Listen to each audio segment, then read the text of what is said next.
Would you shut up and just push the button already? No, God! No, God, please, no! No! No! No! It's the Wisey Translator on the Wise Guys Sports Show. I'm forever unclean. Yes, ladies and gentlemen, it is the Wisey Translator. It is the best segment of the night because it is the last segment of the night. It is that time when James and I give you names inside and outside of the sports world, and the first thing that pops into our exhaustion and heat-riddled heads is what we tell you live on the internet.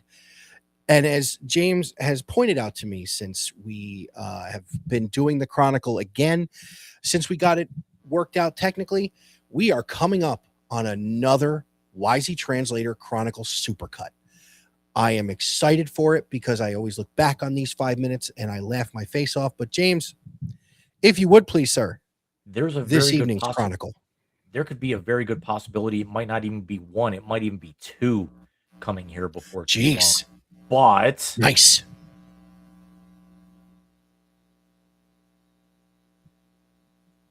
I'm sorry. I find that to be valid. doesn't always have to be funny. I don't have to make my partner break all the time.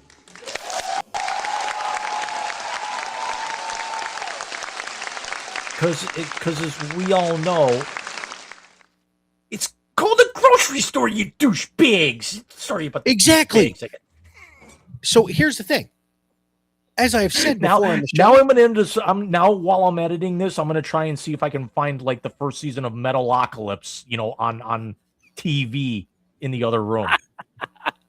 So first of all, I've said this before on the show, and I live it every day. Big Rican is not just a clever name. It is a lifestyle. I hate the sons of bitches who take up too much goddamn room in a fucking grocery store. Piss me off to no end. I get more road rage in the grocery store than I do it in the car. Granted, in the car, Steph drives all the time. But that's not the point of this here. The point of this is there's two sides to the aisle. Stay in yours. So, James, it is incumbent upon me to give you the first name in tonight's Wisey Translator. And I am going to go outside of the athletic world as far as the players go. And I'm going to give you 2 minutes to rant on something that I know you will enjoy. And James, tonight, your first name in your name in tonight's Wisey Translator is ESPN's newest cash cow, Pat McAfee.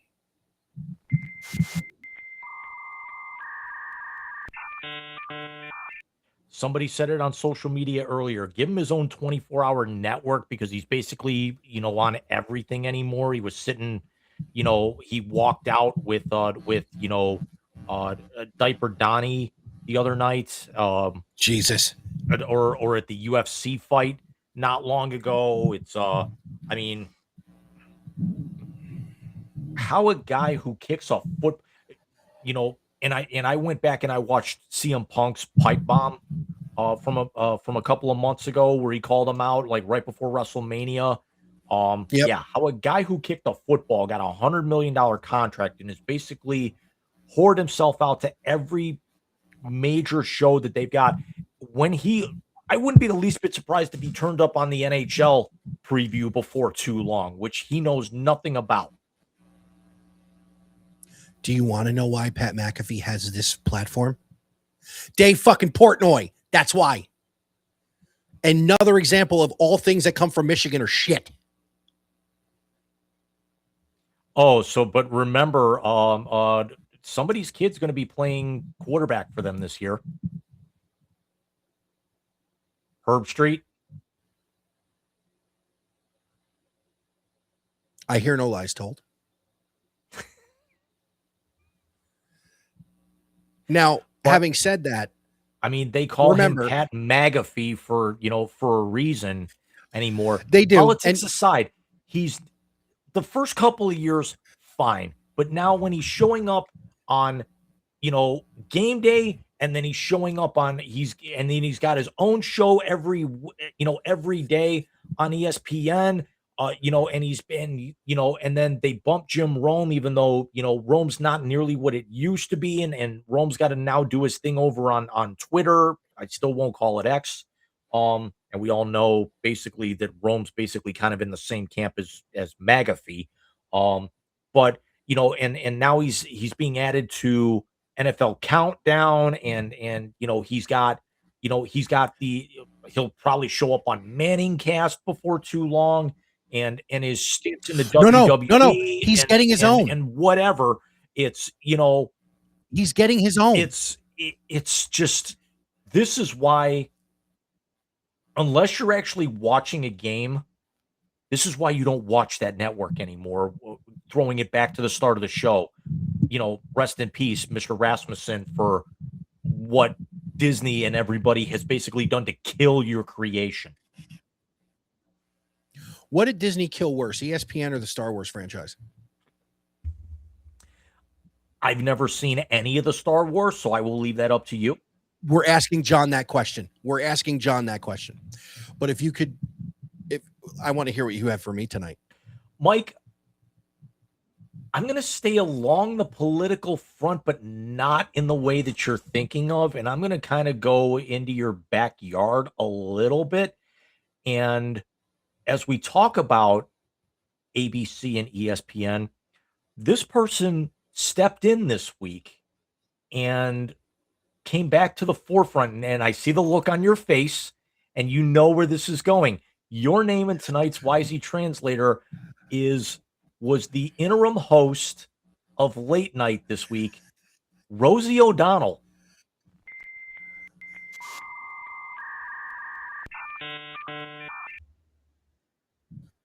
Now batting for the Rockford Peaches, Doris Murphy. Sorry, it's been... Yes! Okay. How'd you do that? I adore... when she came out with the hot dog in her mouth, that was one of the funniest parts of that movie. And then you think there are men in this country who haven't seen your bosoms. Classic lines from a classic movie. However, we now have new names for him. Oompa J. Loompa. Petty Roosevelt. That's my favorite. I was born in the same spot.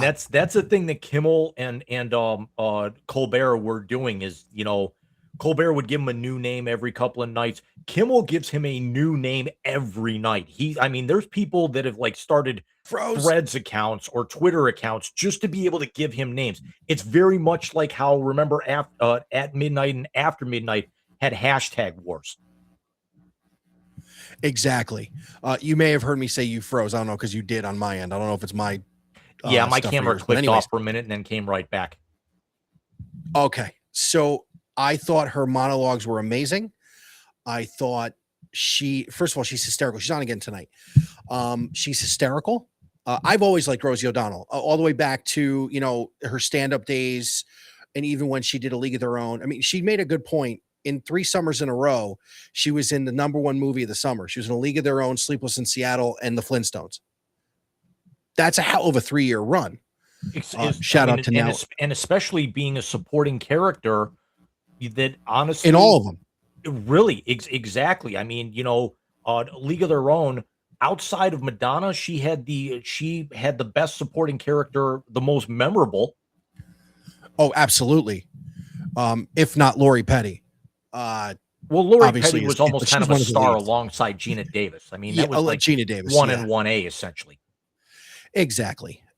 But thank you for that one, James. I am a big Rosie O'Donnell, and she lives in the same part of Ireland, I'm pretty sure, where my family's from. So what was the joke that she made about drinking? She moved to Ireland. I gotta find this.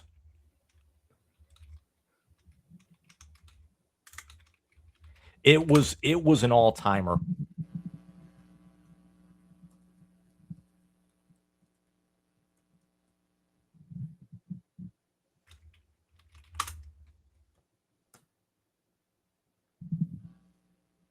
Okay. Because of Mango Mussolini deciding to move to a country where people are driven to drink regardless of who's running their country. I love it. And it's also true.